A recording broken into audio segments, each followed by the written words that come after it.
Bueno, pues, buenos días. Good morning, everyone. Greetings also to those of you following us online. Here we are in the Charles V European Award doctoral seminar, United in Diversity, the Impact of European Union on the Lives of People with Disability.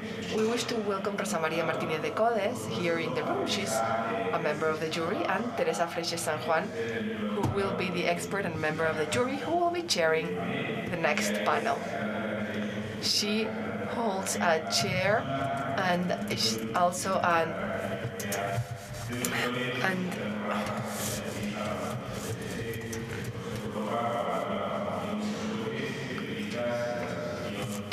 she is a constitutional professor and Jean Monnet professor at Personam, full academic and vice president of the Real European Academy of Doctors, expert of the legal assistance program for Eastern countries of the European Council of Europe, assisting in the training of judges and journalists in the transition of democracy. She has led the focal point of the She has led the national focal point of the EU Agency for Fundamental Rights of the European Institute for Gender Equality. She chairs the Board of Trustees of the Cultura Libre Foundation and the international organization Citizens Pro Europe, member of the Board of Trustees of the Hermes Institute, as well as the Gender 5+ Honor Council. She also participated, and more importantly, on the drafting of the Treaty of Amsterdam, the Charter of Fundamental Rights, the European Constitutional, and the Treaty of Lisbon. So without any further ado, Teresa, thank you very much for being here. The floor is yours.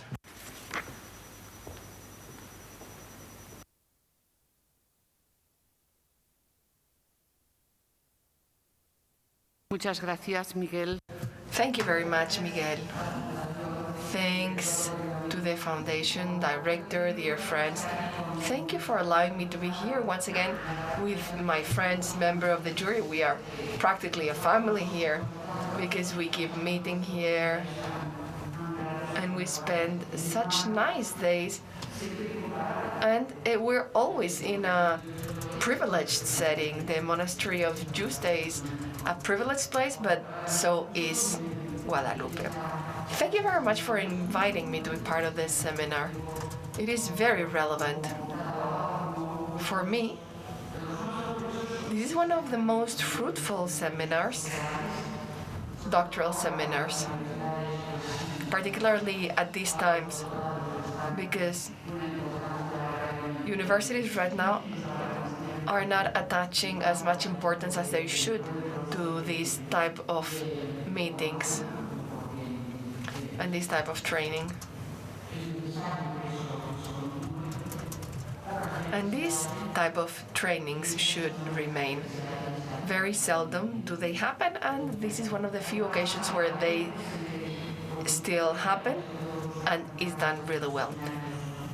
More importantly, the network created by these seminars is very important. Some members of the jury were among the first alumni of this seminar, and this provides a very relevant background.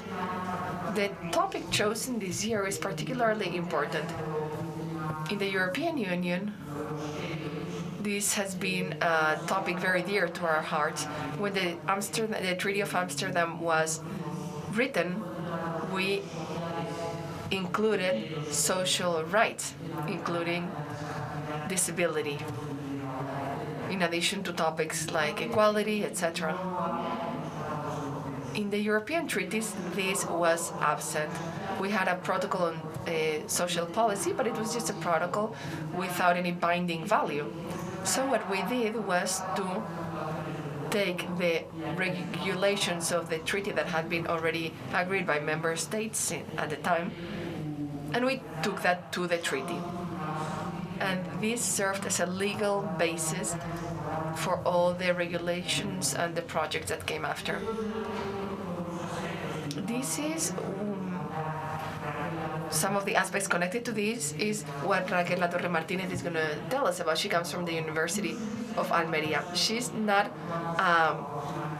a legal expert, so our approaches are not the same, but I'm sure they will be complementary because sociology also provides a very important background for anything that is legal. She studied a master's in sexology by the University of Almería, and she is also an expert in integral education. She studied this in the University of San Luis in Argentina. She has had stays in several countries: Buenos Aires, Paris, Brussels, Paris, Brussels, and she's a member of the Center for the Study of Migration and Intercultural Relations and the research group Gender Care and Technoscience. Congratulations for being here. There was a very rigorous selection to determine who would receive this grant and these stays. So congratulations, and thank you so much for contributing with your experience. So where do I sit?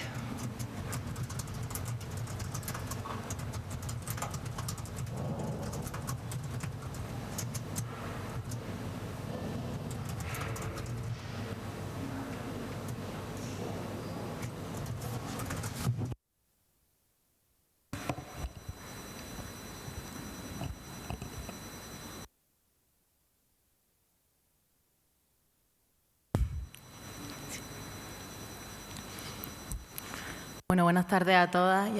Good afternoon, everyone.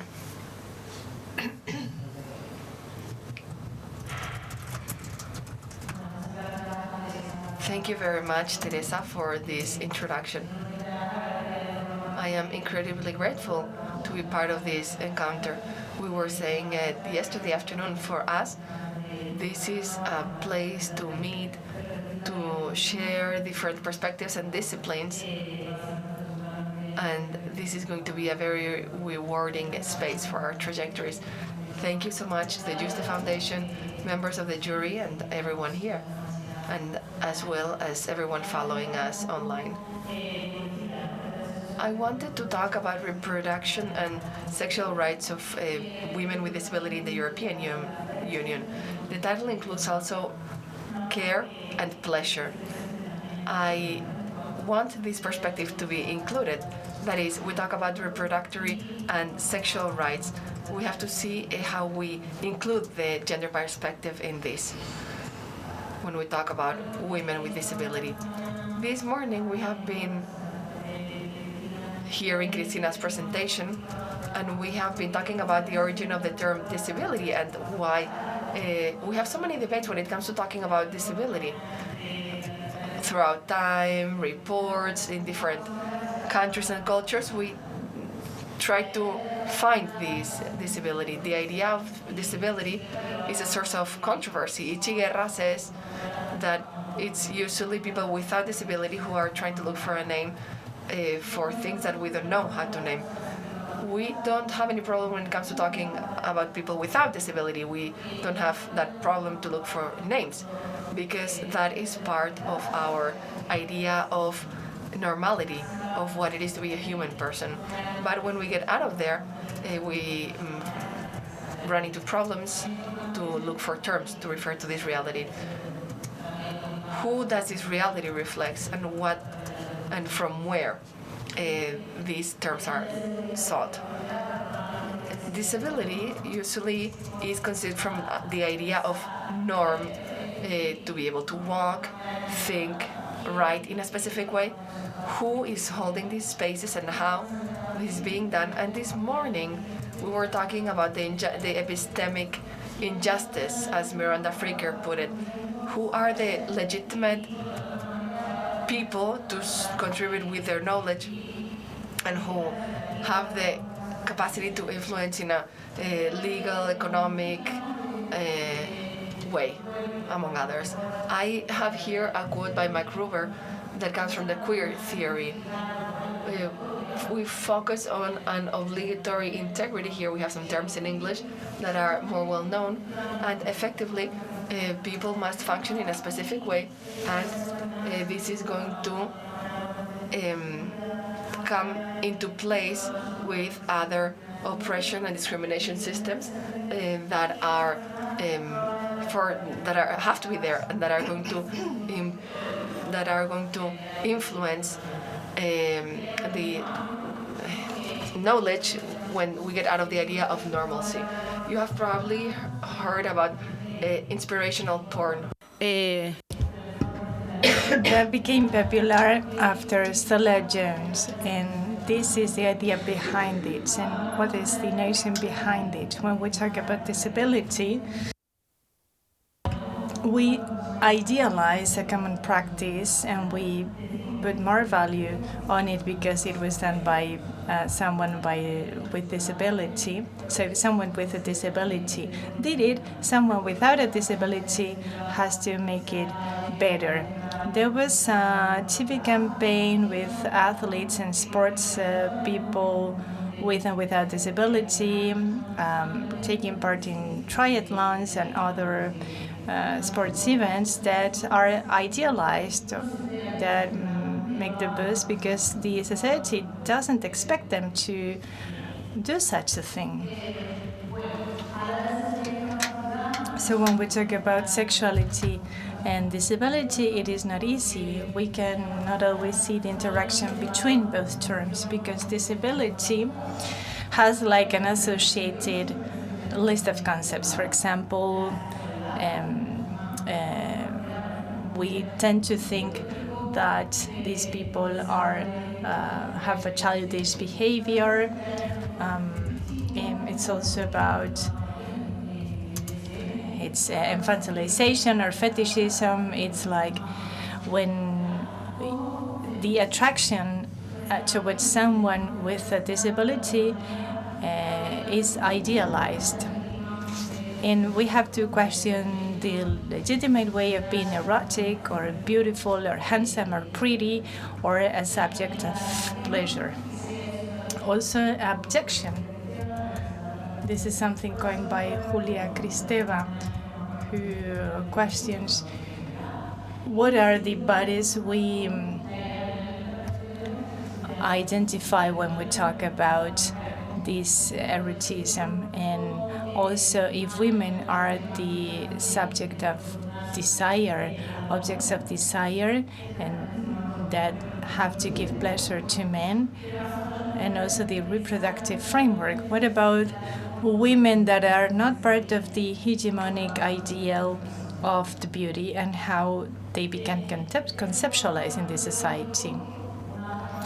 And well, this is the theoretical framework that is based on the creep theory. This morning we talked about disability, and this happens with some terms in our countries. Remember the term maricón in Spain, in Spanish, that has been legitimized. In Spanish, it means fag in English, but it's the same with creep in English. It has a lot of stigma, but it has been given a new meaning. It has been reappropriated by someone who has been creeped, or exactly the same with fags. So this is against the singularity of being a monster or monster-like. This is also the idea behind bell hooks, theories, and others, the idea of monsters, of the monsters. Sometimes we have been dubbed as monsters because we are out of the binary system. McGruber and Harris and Gaffer also talked about this. They used, as Christina said, the importance of the lived experience. It is very difficult for us to talk about having a disability in a given society if we're not disabled ourselves. And they put the emphasis on whether I can recreate it or not. This happens in my home city. This last summer, we tried to recreate what having a disability is like. We put a mask around people's eyes, or we put like obstacles and barriers so that people cannot overcome the obstacles. This is according to the group experience, or the group theory.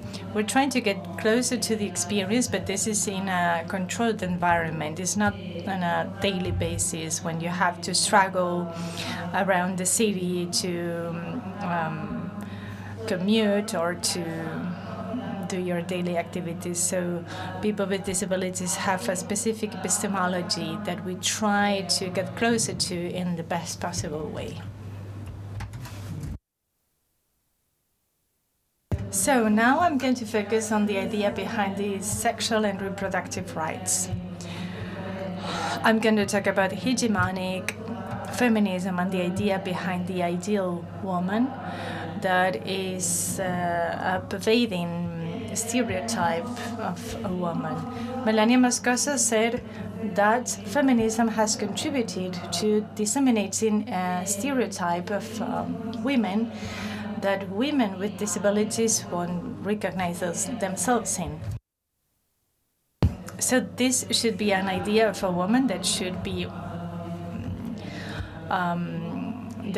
okay for all contexts, but this is not the case because feminism is full of other voices that had been left behind. For instance, the voice of Black women, women with disabilities, Latin American women that had to claim for their voices to be heard. They had to explain how the patriarchal voices had been affecting their daily lives that didn't have an echo on the so-called universal feminist values. The symbolic and material resources that make it possible for the materialization of some of those rights are subject to the ideals of what being a woman is like, especially, for instance, in the field of motherhood. The access to trained professionals is important because if the practitioners or professionals have not been trained in this kind of topics, this kind of rights, this incarnated knowledge and the critical epistemology, then the resources and the materials will not be available, not just theoretical but practical knowledge.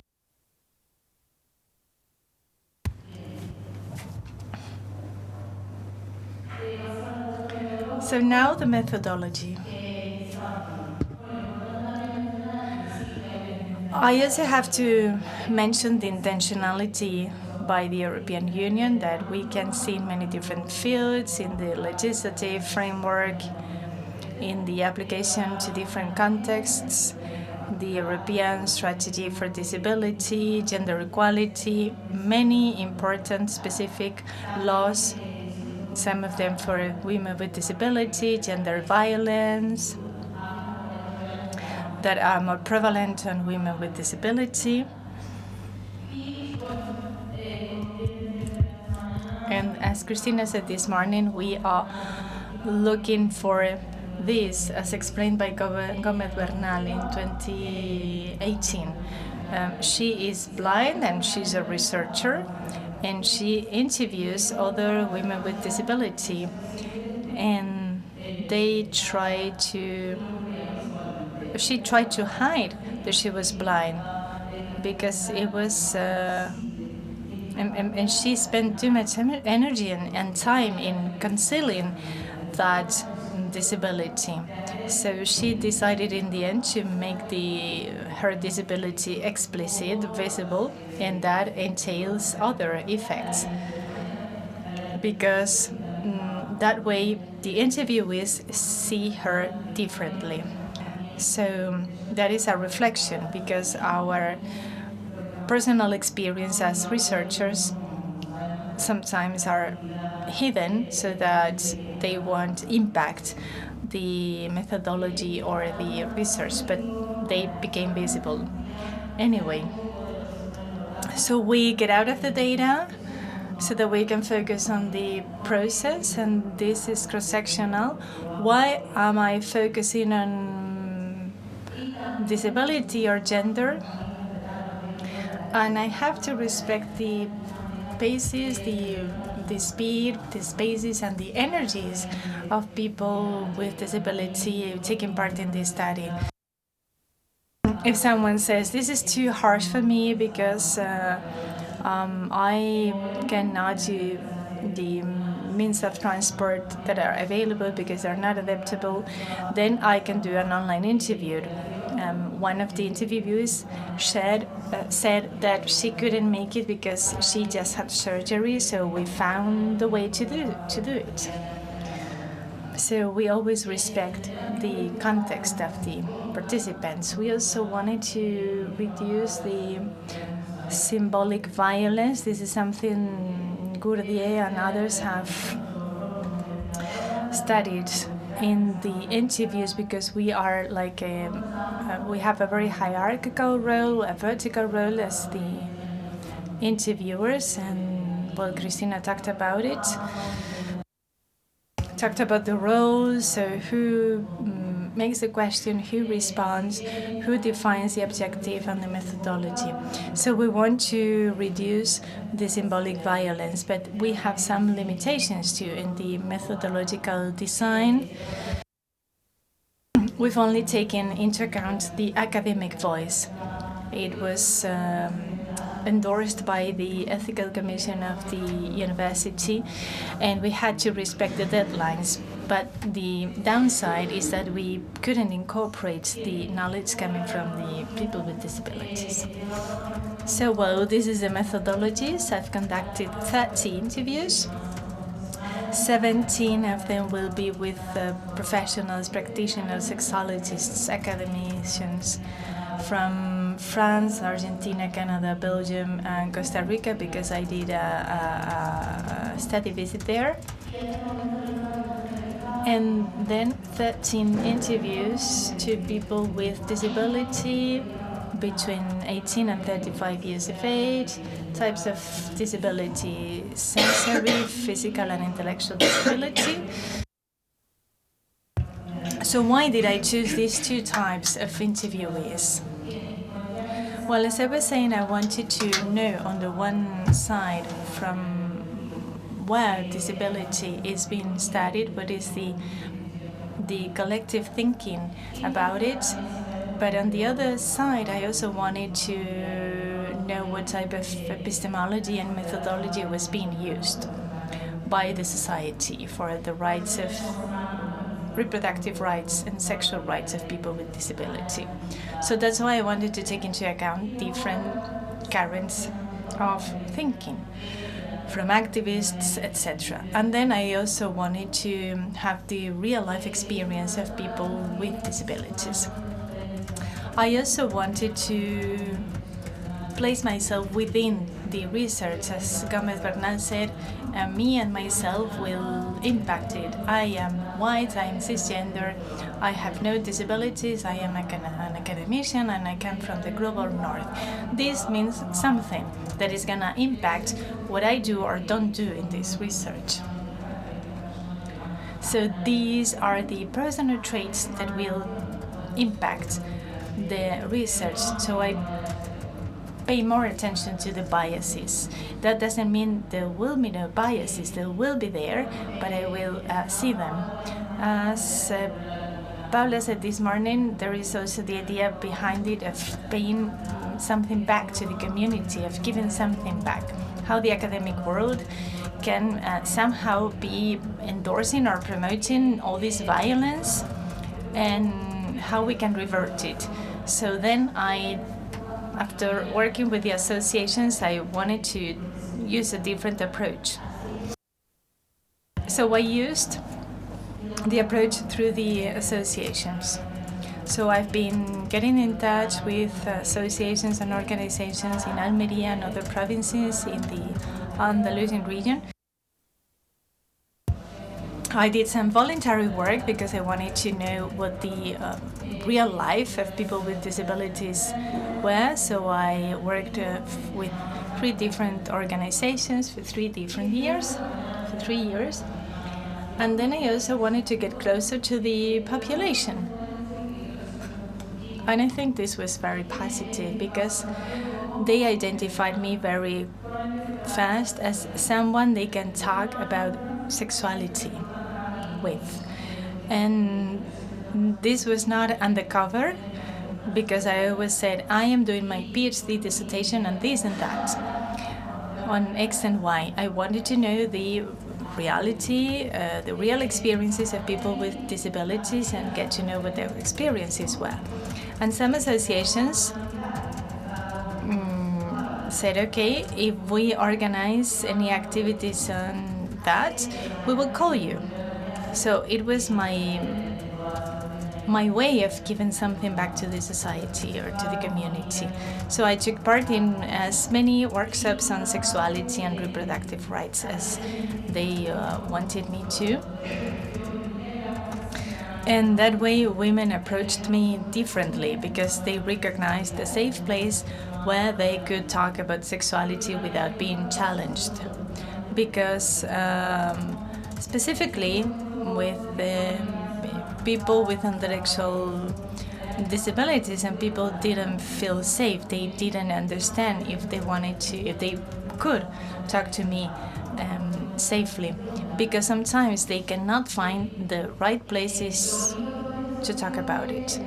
The good thing about it is that in these kind of places where these workshops are still going, is that people with disabilities said, okay, then we need more spaces to talk about it. This is not something outside of their lives, because sexuality affects us all in all the life cycles in many different ways. So they decided to organize other workshops for people with disabilities, and they're working very well. Los resultados preliminares que traigo. The preliminary results, you can see them on the screen. And look at this image. And before I forget to talk about intersectionality, I have to say that people with disability have had to state that they're not all white, they're not all privileged. It's what Jessica Blinkhorn said. Disability to white was the hashtag she used on media, and that created a list of answers, a list of replies and followers. Because it was ironic, because we also have different colors to disability. We have black disability, white, of course, yellow disability, red disability, for instance, because sometimes we focus too much on the global north. And I was talking to my Latin American colleagues, because we also need to work on the colonial perspectives of sexuality, if we are to take into account the territorial moves.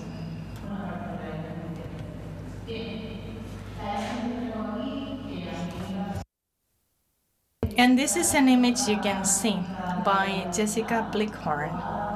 She's a lawyer, she specializes in the rights of people with disability, and she's a very public figure. And she's now here depicted by Sarah Stolar in a very striking image, a very striking picture. It's quite obscene, if you want, because the way people with disability are depicted is always very similar. I'm thinking about the case of a teenager girl whose parents decided to make her undergo some surgeries without her consent, and so her womb and her breasts were removed, and then a paper was published explaining her case. And then many people started to challenge the many people who made the decisions for her.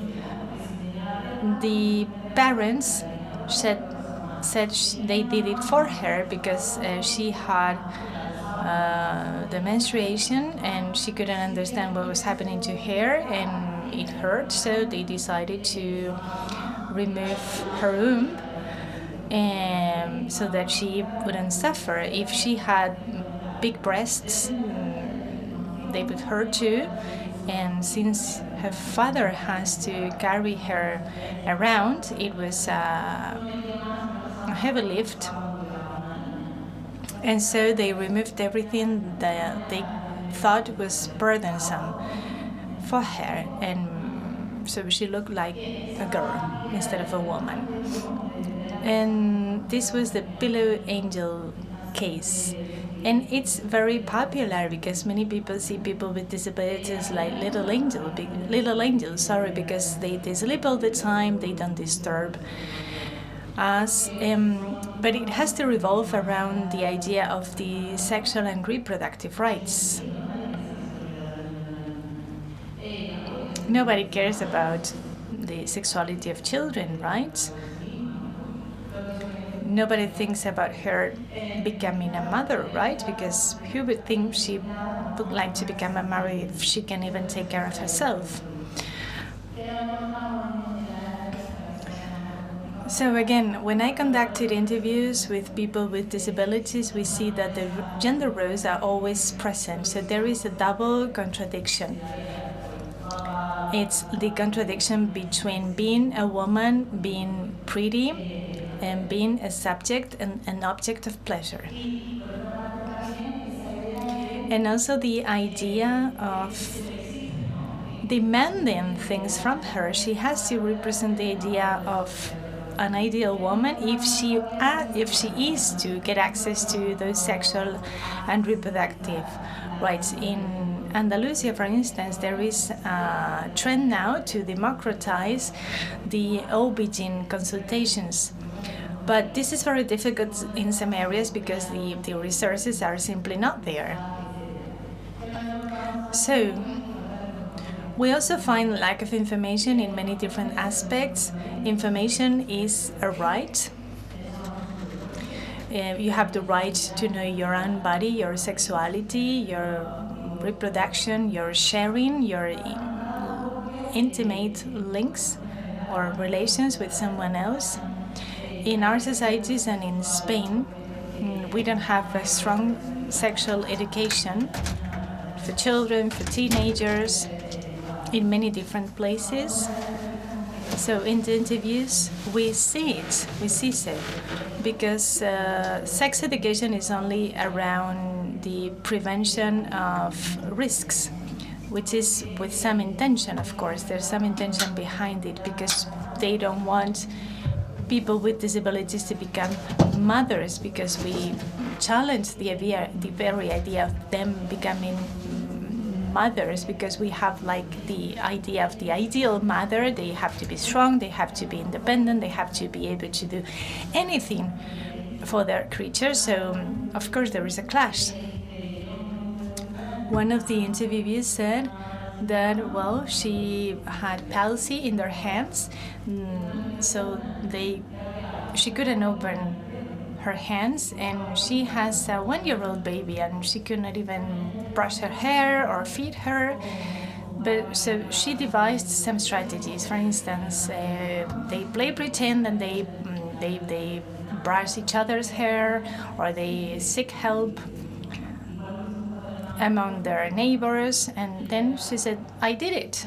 I made it. I would have liked to have more support, but in the end I was able to did it. There was another initiative in Times Square. There was a woman who didn't have any limbs, but she was pregnant. And then there was again the controversy. How can a mother without arms or legs take care of a baby?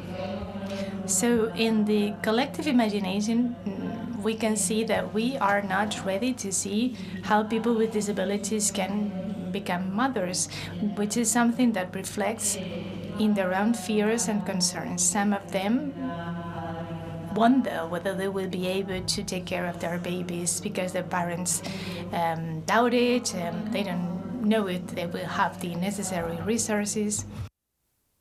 One of the interviewees also said that she had a backache, she underwent some surgery, and there were some physical changes in her body, so she didn't know if she could become pregnant or finish the pregnancy. I mean, to get to the end of the pregnancy, and so she doubted she could make it. She didn't know where to go, who could help her. So the incarnated experience, this is a term that Christina mentioned too. It's, for instance, something we find in the transgender women, how everything revolves around the idea of the body, how they can come to terms with their bodies and their bodies with disabilities, the gender difference, sexuality with other people, sexuality with yourself, and also the difference between the visible and the invisible disabilities. The women with visible disabilities are fine with it because they know people will see their disabilities, and well, what you see is what you get if they are wheelchair ridden and things like that. And so people have expectations. They know what to expect from the sexual encounter. But when the disability is invisible, women try to conceal it.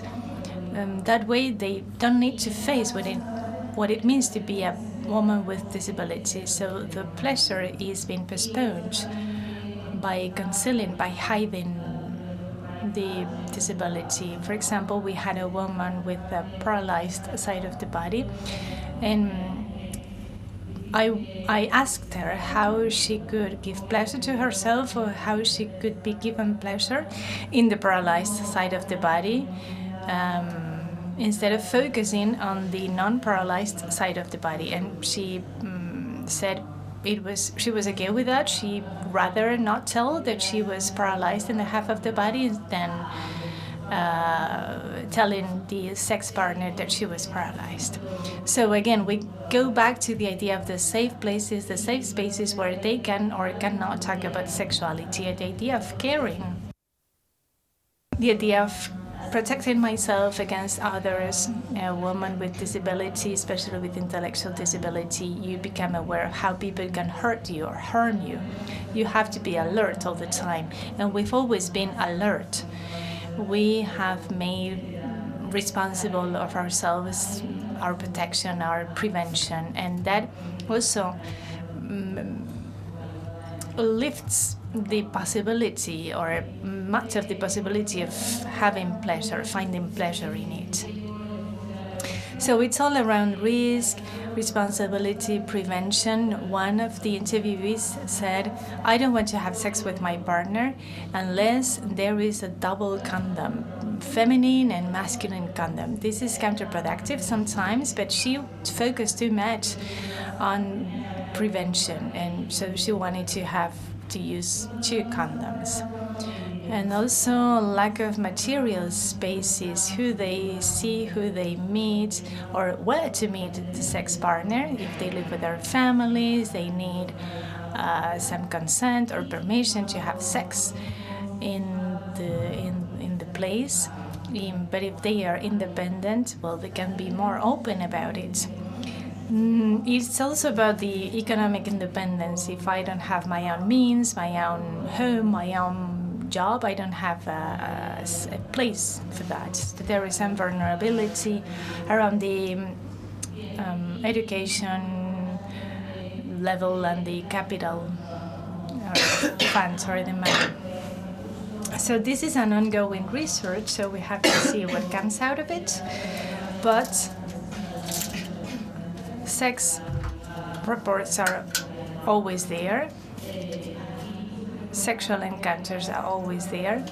And for the second part of the European strategy, we need to take into account what we can do, how we can materialize those spaces and resources, so that this is also part of the legislation and the public policies, because sometimes we see how the institutions fail to see it. It's not lack of intention, it's not lack of will, but lack of awareness, lack of seeing how this deviates from the normative and ableist perspectives.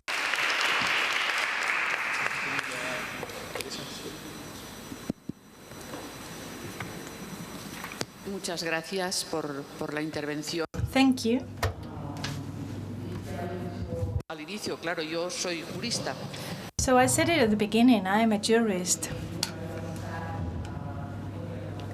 So yes, of course, it may be true that we have to adapt the legislation, but even if that study is around a sociological methodology, I think you should add something about the legal framework. For instance, the Treaty of Amsterdam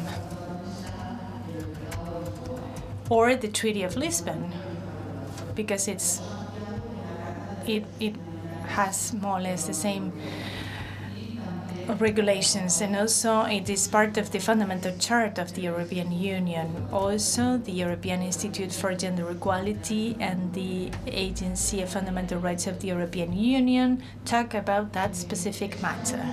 In Spain, there has been a constitutional reform. One of the few reforms we've conducted is precisely about changing the legislation to include some gender matters. So please reference it. And the reason behind it is that aside from all the problems you have described, any person with disabilities can have a problem with the legal status. Some specific disabilities are linked to this, because sometimes we've seen that a disability has been translated into a lack of legal capacity. So sometimes a disability has been translated or interpreted as legal incapacity. So that would be very helpful if women with this type of disabilities knew this. So maybe you could use a list of indicators to update or to include protocols for these cases, for such cases in places where they deal with people, with women with disabilities. On the other hand, I'm sure you can do this because you have enough material. You can get out of it some practical indicators, non-theoretical indicators based on the experience and the material you have synthesized. Many of these people with disabilities or women with disabilities are also subject to multiple or cross discrimination. So it should be good to use those protocols and those forms of care to avoid or to prevent that double discrimination, which is twice as much painful.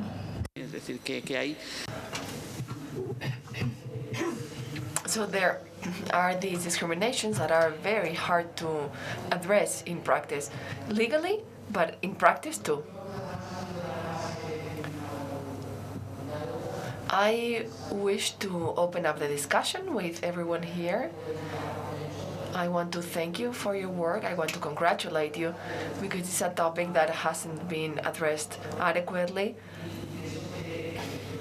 or fully, and I am sure that you can address it in such a way that you can have a good publication about it. Do you wish to answer, and then we can move to the questions? Thank you very much, Teresa, for your comments and your contributions. as you are saying, is fundamental to take into consideration the legal framework. It's somehow present, but I need to make it explicit and get the laws. And as you were saying, we have to make clear what the legal resources are. I was thinking maybe in each regional government that's necessary to be able to check the specific protocols and the sources of support. You were talking about legal incapacity. This is outside my knowledge and my field of specialization indeed, but I am sure that you know much more about this, but there's this idea of the procedural facilitator. It's a figure that is gaining relevance, and this is very much in connection with motherhood. For example, if the custody of the children is removed, and often the legal channels are not always conceived for people with disability, and sometimes they lose the procedures because they're not conceived for these people. Many people have asked for the floor, so we're going to start on that side. Juan Manuel, the floor is yours. Can you hear me? Hello, Raquel. First, congratulations for your work. We have said during these days that research with people with disability are not very popular when it comes to sexuality. That may be considered a taboo. In general, when it comes to people with disabilities, I'm sure that there's not much done about it. I am going to make the question, I'm going to try not to be violent. I'll try to be sensitive. We know that women are the main victims of abuse and sexual mistreatment. In your research, have you considered getting to know whether women with disability are more vulnerable to abuse or sexual violence? Is it something too violent to address?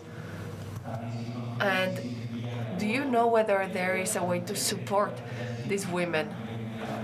If there's a specific path for women with disability among the support that there is for all women in general?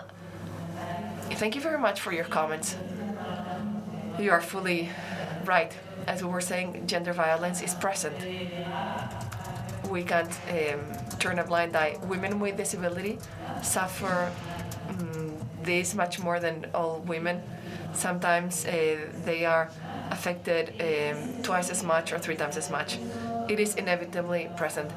In the interviews, we saw that many women have been victims of gender violence. It's not so much connected to disability as such, because, for example, in one case, the woman hadn't been recognized as someone with disability until she separated from this person. So there are these mechanisms to insult or abuse. In the case of a girl who was suffering pain, she was trying to hide or make this pain invisible, that suffering. I don't name this specifically, but yes, there are specific protocols. In the University of Barcelona is focusing on this. There are many organizations that are working on this. If there are purple points in concerts and festivals, there should be spaces for women with disability where they can go in the case that there's a situation of violence. In my research, I don't refuse this violence, but I focus more on the positive aspects of sexuality. Sometimes we conceive sexuality from the perspective of self-esteem, pleasure, connecting positively with someone, and it seems like this is harder to see in the case of women with disability, because this right to pleasure is embedded in this violence. Yes, it's part of the research, but I wanted to emphasize the strategies of resistance, sexual agency, and how one can express emotionally and sexually and affectively. Thank you, Raquel, for sharing all your progress in your research. it's very valuable for me to listen to your ideas because there are points of connection between your study and mine. I wanted to make a specific questions about that is connected to what Juan Manuel was saying. You are exploring that cultural perspective when you tell us about how you selected the population, where the women are, the different contexts, there are different realities, different territories, different regions of the world. So I wanted to ask you, in terms of gender violence, what are those elements that you could identify from this cultural perspective? Are there structural or contextual elements that could favor these practices of violence against women in those places?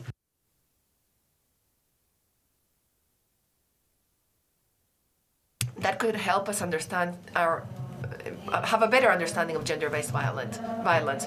In terms of structural elements, well, there are structural violence that all women suffer, and then there are additional suffering. For example, in the case of trans women, if they come from other contexts, if they're not white, there are additional elements. However, the structural elements we share, and they are easy to identify. And then we have that idea of agency. I don't want this to sound like a complaint or a protest, but often there's overprotection. When there is an overprotection that that hampers the access to sexual education, for example, the use of contraception, understanding what the limits are, what violence situations are. Yesterday we were in a sorry, not yesterday.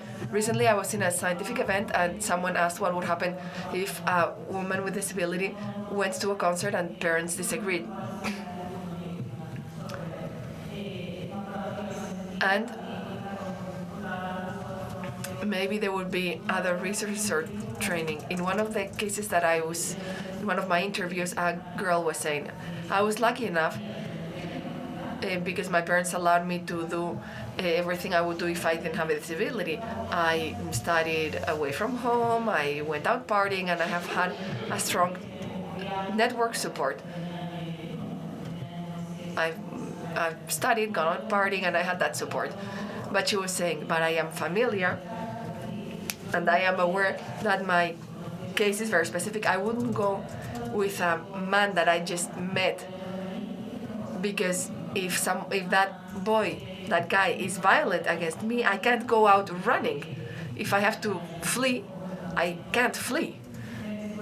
So those are specific cases that recognition of violence limits and having other resources and ways to face the situations that all women face, but when there are specific situations of disability, well, there are other elements.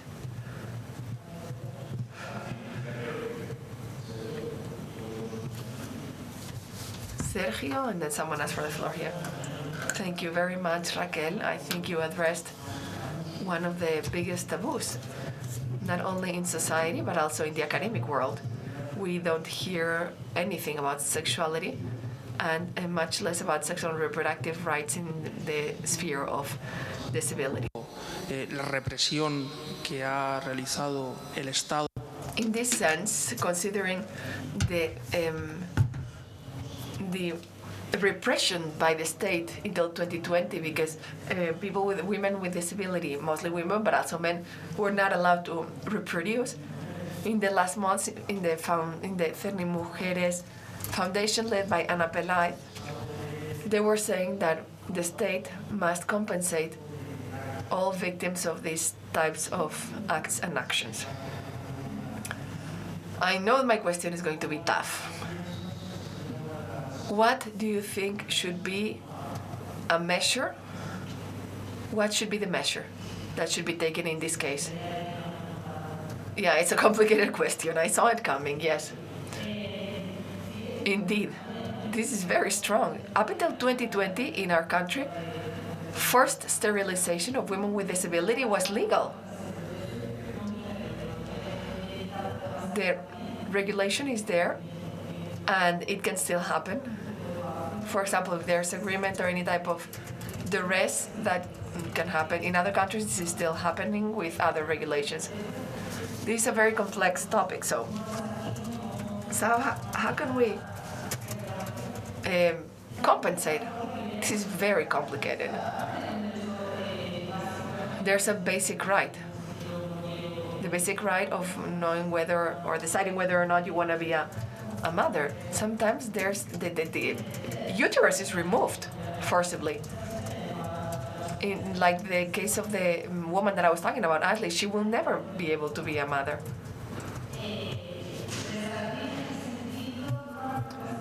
Compensate. How can we remedy this? We can do this collectively by telling the stories of these women, what the process was. Often, what's really strong about these processes is that women don't understand until they want to become a mother. Often, forced sterilization doesn't happen. Happen when they were younger, and when they go to the gynecologist, that's when they find out that they can't be a mother. Sharing these stories helps other women understand how things happened. For example, what led to that situation, how that happened, and then medically, that should not be allowed. The opinion of persons with disabilities should come first and should have more importance than doctors' opinions. And if this happens, there should be a control by institutions. Institutions should control what's happening biomedically. Thank you very much. I think what we should reflect about is the fact that the state itself that hampered the rights or undermined the rights of people with disability. So that's what we should analyze. Because we're talking about sexual and reproductive rights, but up until 2021, judicial incapacity was considered legal. People with disability were considered as a object and not a subject of rights. Although people with disability have same opportunities as any other citizens. So thank you very much and congratulations for addressing such an important topic. Thank you very much, Sergio. About what you were saying. At the end of the day, it all has to do with where we conceived disability from. So when it comes to legal incapacitations, well, I attended a congress, and one of the women who was talking from a legal perspective, and she was saying, how can we let a person with disability have a bank account because her money can be stolen? The family should be a hold of this.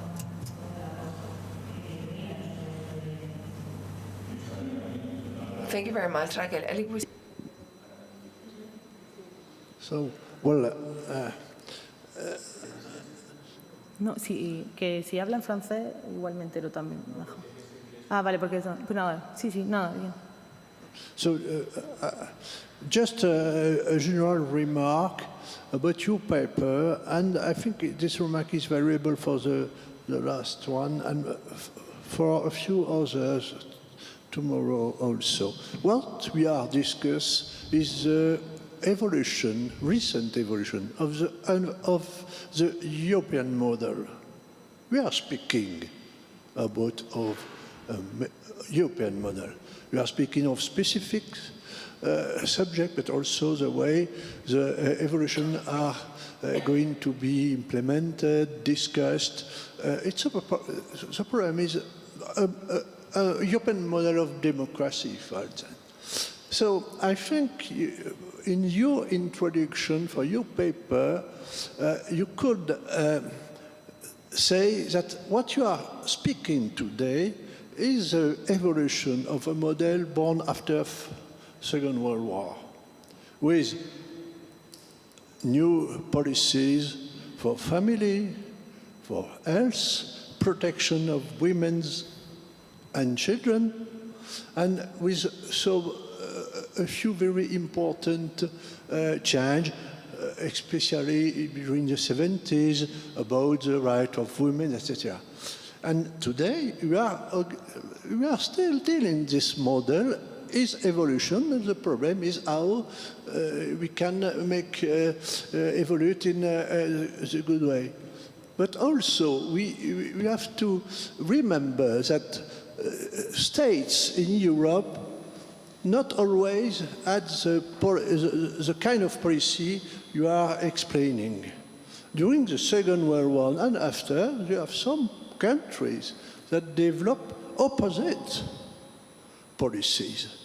Eugénisme in National Socialism against some groups, and especially women's. So I think you have not to develop a lot, but I think if you can put this in perspective, you give a lot of sense to your presentation. Muchas gracias, Eric, por tu comentario. Thank you very much, Eric, for your comments.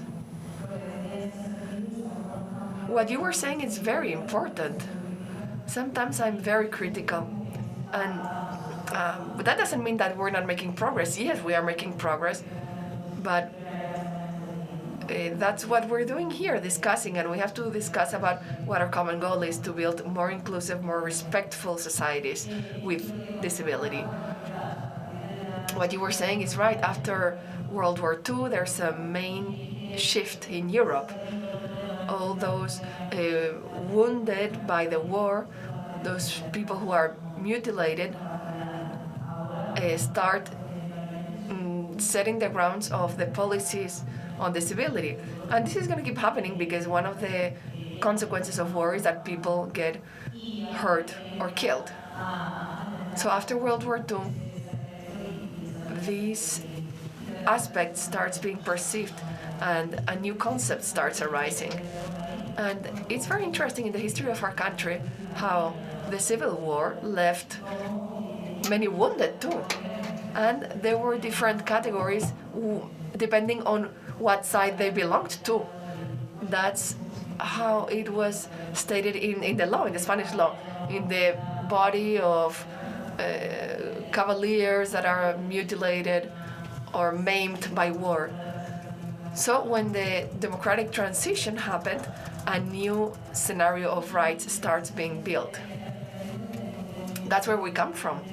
And we also come from this movement of independent life, those changes in the 60s and the 70s in the United States, in Berkeley, in Berkeley University. That's when there's reflections about what's happening with people with disability. These reflections on public life, private life, all these reflections start happening. So that needs to be included in my article, as you're saying, because that. Yeah, thank you, Eric, also for touching upon some of the questions that I had, which is, it was the case also in the first panel. And this also goes to say that, like, we were really aligned with our opinion on your projects. Thank you, Raquel, for this presentation. I think this is a very, very important topic.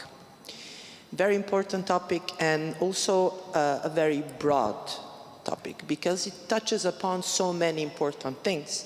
So I wouldn't like to be in your position in, like selecting one certain aspect to tackle for the book, for the edited volume that is going to be written, because your chapter unfortunately cannot not touch upon everything. So you would have to really think how you can go around this topic.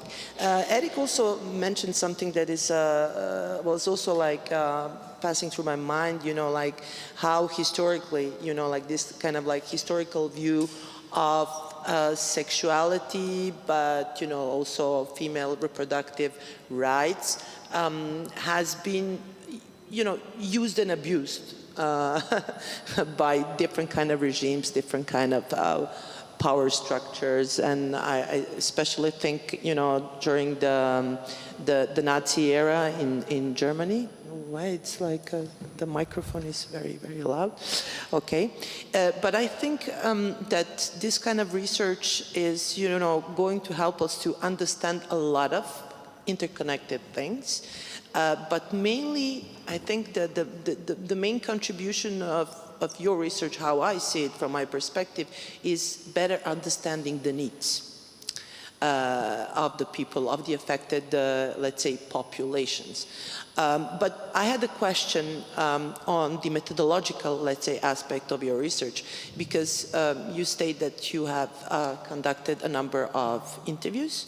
So I'm interested in how did you plan for the interviews? How did you plan for the questions in terms of whether you wanted to map out what are the main concerns, okay, what are the main needs, because you interviewed different kind of categories. You interviewed women, but you didn't mention a lot about their age, so that's probably quite important.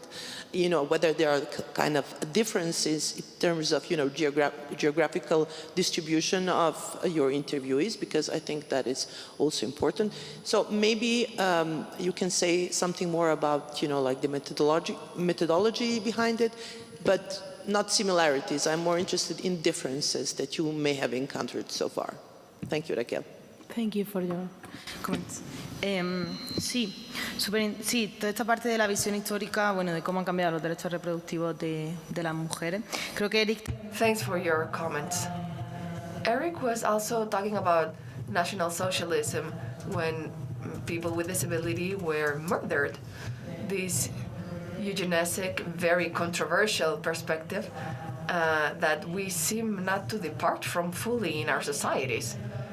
Regarding what you were saying, in terms of methodology, women are between 18 and 35, considered as youth. Mostly women who are in the region of Extremadura were interviewed. That's where I live, so I had more access to population in Andalucía. There were some girls from Galicia, some from Madrid, but most interviewees come from Andalucía.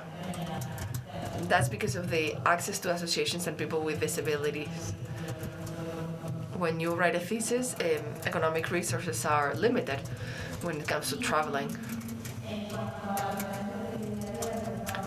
Regarding differences, we have talked a lot about regional differences. Well, in Galicia, there's something that exists there and doesn't exist in Andalucía, and that is people who have support in daily life.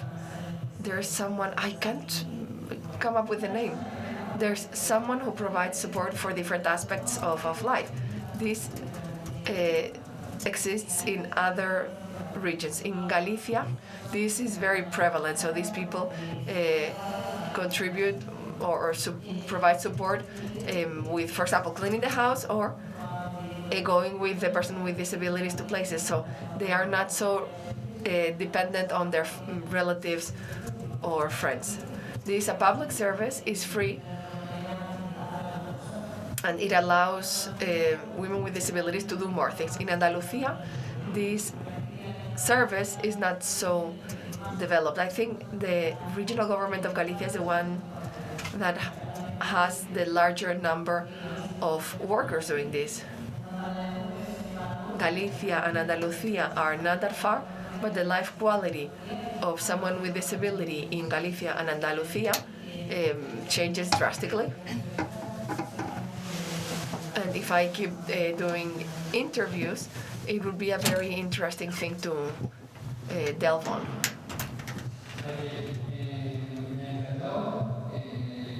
I loved the topic. Professor Bussière and I were very curious about it. We were talking about it last night. More than a question, I have an observation, a remark that connects your work with Cristina's.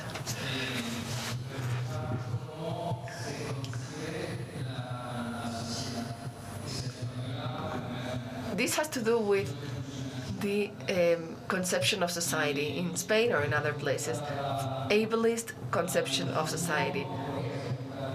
We can talk about the Nazi years, or we can go back in history, but the conception of what society is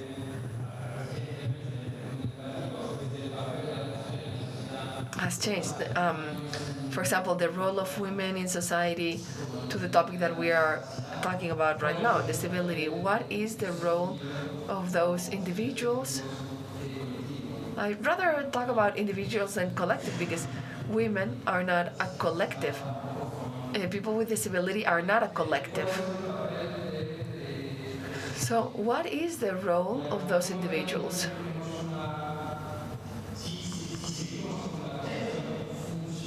But if we stick to the ableist conception of society, we will always find intrusions from the so-called majority on the rights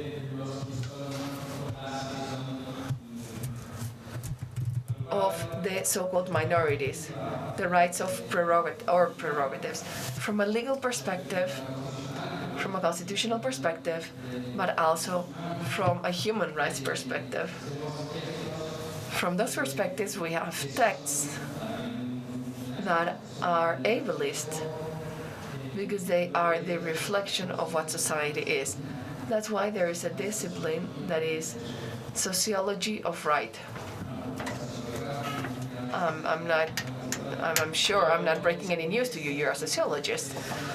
But we have this element, and I think Cristina, you, and probably other colleagues in this seminar could find this useful. It could be interesting to introduce this element in your work, because that explains the obstacles, the limitations when it comes to changes. Because of a sociological change, we evolved in, for example, terms of equality. I invite you to take a look at the past, how equality was conceived in the 70s, for example. Equality in the gender equality in the 70s was just about men and women, black and white. That's what equality was about. And now in 2025, apologies for the expression. Now we have the categories. What is a category for? Where does a category fit? Categories are connected to an ableist or functionalist vision of something. We want categories to make something work. So we need to take this into consideration. Functionalist. When I was saying ableist, I meant functionalist. The interpreter corrects herself. So when we create a policy to work with people with disability to regulate and protect fundamental rights, for example, sexuality of people affected by all sorts of disabilities. Yes, of course, that was the idea behind it. The way we look at it and the way we act upon it has to do with that, and the disability models touch each other. We haven't moved. Well, Rosa Cañaver, congratulations for your magnificent exposition, and it's very important for us to talk about it. It's a taboo. In general, all the more so with people with disabilities. So this is not a question but a remark. Because I think one of the most significant things in the interviews for me was the interviewee the interviewer who chose not to make the disability visible, and that was very time and energy consuming. And that was striking. And then I have a question. You chose people with disabilities based on the certificate because they had their disabilities certified. And the second question is whether some of the invisible disabilities were not recognized by the court. Because sometimes you have a more limiting disability than the one that you have certified, that the one you have received a certificate for. So maybe you should include people with non-recognized, non-certified disabilities, because they will be more energy consuming because because it is more limiting, and especially because the certifying court did not recognize it. It's not visible, it's not being recognized, and so I see it as a much more limiting disability. Because sometimes the certified pathology is sometimes not the most important ones. And well, aside from that, thank you, and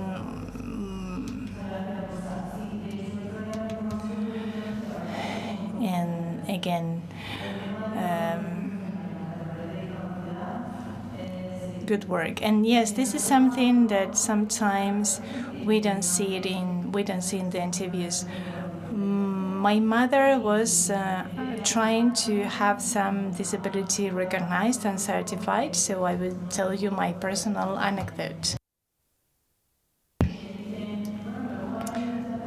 And sometimes when she goes to the certifying court, she is challenged about how she got there. And well, whenever the court asked her, she said, okay, I came with the bus. And then this goes against her, because the court said, okay, then you're autonomous. It looks like sometimes you need to struggle to get to the court if you have a disability. So she has to explain why it is difficult for her to get there, even if she uses the bus. And this is a very violent process, and it's like you need to perform your disability for people to believe that you are disabled. And it is much more complicated with people with invisible disabilities. It's like a neuropathic pain. It's only you who says you are in pain, if it's not certified by a doctor or by taking pills or other medicine. So it is violence perpetrated by the institutions. And this is a very complex issue. It's like a double paradox. I have to perform, I have to act like I am disabled, because otherwise they won't believe me, but at the same time, the society expects me to be independent and autonomous, and this is something that they praise. So this is it. Thank you, Raquel. So, well, if you don't have any more questions, sorry I didn't see you, Luisa. Raquel, this is a very important and fascinating topic. So I echo my colleagues, and I want to say something I admire from your methodology that can be an example to other researchers. It's the situated knowledge declaration or statement, stating that we, as researchers, sometimes we don't have a disability and that this impacts the research. Yeah, being a woman and talking about sexuality with other women is also a position. I place myself in. If where I am a man, that probably would be different. Thank you, and now we can close this debate. Maybe Teresa, the chair of this panel, could say something just to round it up.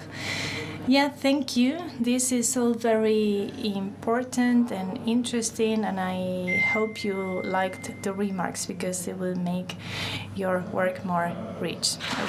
Thank you.